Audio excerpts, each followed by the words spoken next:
Hey everyone, good to see you again today. So let me start with something that honestly surprised a lot of people when it came out, and it might surprise you too. President Trump just rolled back tariffs on a ton of everyday foods. Things like coffee, bananas, tomatoes, beef, even spices like cinnamon and nutmeg, because prices were climbing so fast that it was starting to hurt almost every household in the country. And now that this new executive order is out, the hope is that it finally gives people a little breathing room at the grocery store. And there's a lot more behind this story than most people realize, so it's worth sticking around to understand what's changing and why it matters so much.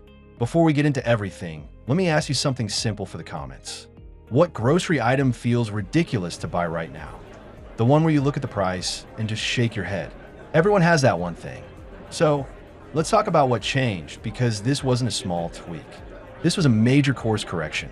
And honestly, if you've been watching grocery bills climb month after month, this is one of those moments where the government is finally reacting to what people are feeling every single day. Now, the big headline is that President Trump just exempted a whole list of foods from the higher tariff levels he's been using for the past year. And this isn't just coffee and bananas anymore. It now covers cocoa, beef, tomatoes, avocados, oranges, pineapples, coconut products, teas, and a whole list of spices. Basically, a lot of the foods that families buy every single week or every single day were getting hammered by tariffs, and it pushed prices way beyond what most budgets could comfortably handle. And the interesting part is that the White House made this change after a lot of pushback, not from political opponents, but from regular voters. Exit polls earlier this month showed that people were overwhelmingly frustrated with affordability, especially grocery costs. And when you start losing voters in states you normally win, you start paying attention. So, yeah, this is absolutely tied to the election and to the pressure coming from people who are struggling at the checkout lane. So then, let's look at what exactly happened here. The executive order Trump signed doesn't get rid of all tariffs, but it does roll back the most painful ones, what they call reciprocal tariffs, which went anywhere from 10% all the way up to 50%. These are being removed for a long list of foods. And it's retroactive, meaning the lower tariff rate goes into effect starting from the day before the order was signed. That's how fast they want this to start flowing through the supply chain. And you might be thinking, okay, sure, tariffs went down, but were they really causing the prices to rise that much? And the answer is yes. With coffee and beef especially, the connection is almost direct. Let's talk about beef, because this one shocked a lot of people. Over the past year, the US was charging major beef suppliers, Brazil, Australia, New Zealand, Uruguay, tariffs so high that Brazil's effective rate topped 75%. 75%.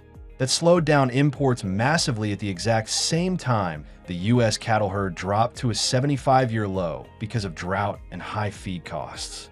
So you had low supply, high tariffs, and higher equipment and repair costs from tariffs on steel and fertilizer.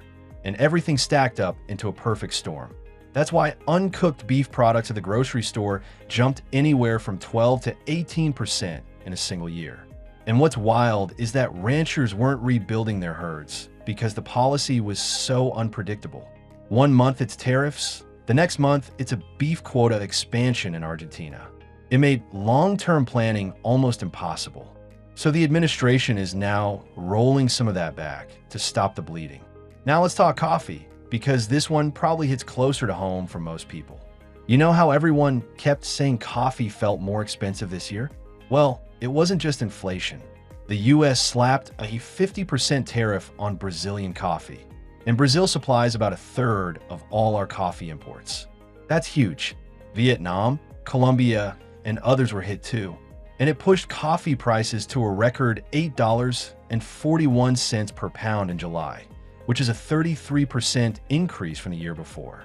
That's not a small bump. That's a full-on spike. Roasters started paying 18 to 25% more for their wholesale beans. Cafes added surcharges, and no one could avoid it because the US literally doesn't produce enough coffee. Some states grow tiny amounts, but not enough to matter. So roasters and cafes had no choice but to pay whatever the tariff demanded. And here's the part that really pushed voters over the edge. The The Tax Foundation estimated back in August that 74% of U.S. food imports were facing tariffs. That's almost 3/4 of the imported food you find in your grocery store. So when people walked in and saw higher prices on tomatoes, citrus, spices, coffee, bananas, beef, all at the same time, it was too much. Voters connected the dots, and the administration heard that message loud and clear. Now, what's more, tomatoes became their own crisis. Tomato prices jumped almost instantly when Mexico was hit with a 17% tariff after a trade agreement expired. And Mexico is one of our biggest suppliers. So that made everything from pasta sauces to salsa to fresh tomatoes more expensive almost overnight. So then, when you step back and look at everything together, this new tariff rollback isn't just a policy update. It's a complete shift in direction. For years, Trump said tariffs don't raise prices. But this move is an acknowledgement that yes, they do, and in some cases, they do so dramatically. Now, I want to pause for a second because this is where it gets personal for a lot of people. When you walk into the store every week, you don't need a government report to tell you prices are up. You don't need a chart. You feel it when you put coffee in your cart, or pick up a tray of beef, or grab tomatoes for dinner. So when these tariff cuts hit the news, a lot of people felt, finally, something that makes sense. But here's the trick. Even if tariffs drop instantly, prices don't. There's a whole supply chain that needs time to adjust. Coffee beans already shipped at the old rate won't suddenly get cheaper. Beef that was imported under a 75% duty doesn't magically restock at a lower cost. So the real question is when you'll notice changes. And that part, it's going to be gradual. Maybe in the next few weeks for fast-moving goods like bananas. Coffee and beef might take longer. Some stores will pass the savings quickly. Some might hold on to the margins for a bit. But the shift is starting now. The other thing to consider is what the administration is doing behind the scenes. They also just created a new trade framework with Switzerland that lowers tariffs from 39% down to 15%. This shows that the affordability push isn't just a one-off emergency move. It started to look like a broader strategy, something bigger than just a political reaction. Now, I want to bring this back to you. What does this mean for your weekly grocery bill? Well, if you buy coffee, beef, fruit, tomatoes, spices, honestly, almost anything that isn't grown locally, you're part of the group that might start seeing relief. Maybe it's 50 cents off bananas. Maybe it's $1 off beef. Maybe it's cheaper coffee beans at your favorite store. These don't sound huge individually, but when you're on a fixed income or even just trying to stretch a budget, these little breaks matter. And speaking of which, I just want to say you're not imagining the struggle. You're not overreacting. Food inflation has been crushing people, especially older adults, people on SNAP, retirees, and families living paycheck to paycheck. So seeing a move that directly targets the prices you pay every week is meaningful.